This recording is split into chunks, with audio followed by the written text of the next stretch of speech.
As the conflict and chaos escalates, let's turn our focus on a country that is uniquely placed to bring peace. Tonight we'll talk about Egypt. Egypt has played multiple roles over the decades. From Israel's one-time attacker and home to the ideological parent of Hamas, the Muslim Brotherhood, to the first Arab nation to recognize Israel and then being a mediator and peace broker, Egypt has done all of it. But today, Egypt is playing another role, almost that of a jailer. Gazans can escape the war if they cross into Egypt, but Egypt refuses to open the doors. Gazans also need humanitarian assistance, and Egypt is at the center of those talks. It will be receiving aid from all over the world. It can send this aid to Gaza through a border crossing, the Rafah crossing. Now, multiple aid convoys are already at Rafah. They've been there for days. They're waiting for permission to enter the Gaza Strip. We are here at the National Alliance for Development Action to offer our help alongside the trucks.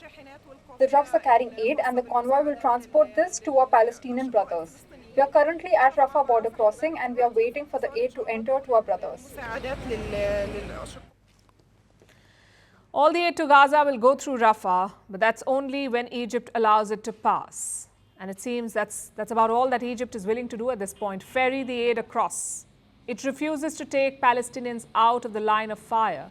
It doesn't want people from Gaza coming in as refugees.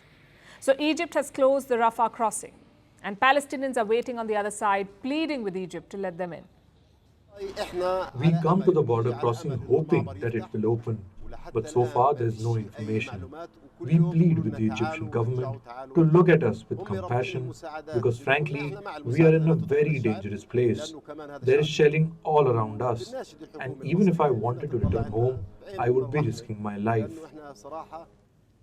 It seems almost heartless, Egypt refusing to take in Palestinian refugees. In its defense, Cairo says two things. Number one, it cannot afford to take care of these refugees. And number two, this will hurt the Palestinian cause. If these people leave their land, they'll never be allowed to return. That's what Egypt says, and it refers to the past to make this point. Now, there is some truth to both these arguments.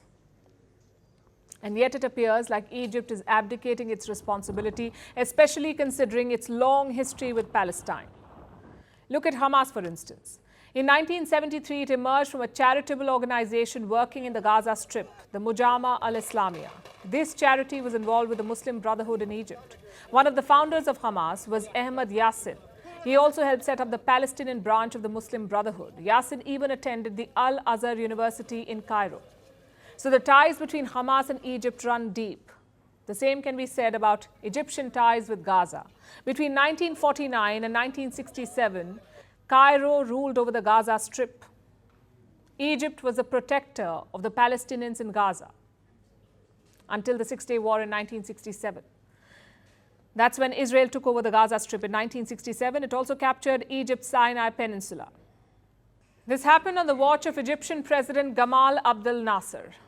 Then came his successor Anwar Sadat, and he changed the game entirely. He changed Egypt's relationship with Israel. In 1973, Sadat invaded Israel. He started what is called the Yom Kippur War. 5 years later, he signed a deal with Israel, what is called the Camp David Accords. And for this, he won the Nobel Peace Prize. He became the first Muslim Nobel laureate. Egypt became the first Arab nation to recognize Israel. This led to a peace treaty in 1979 and eventually to Anwar Sadat's assassination. He brought Egypt closer to the West. And since then, Egypt has played the role of mediator and peacemaker.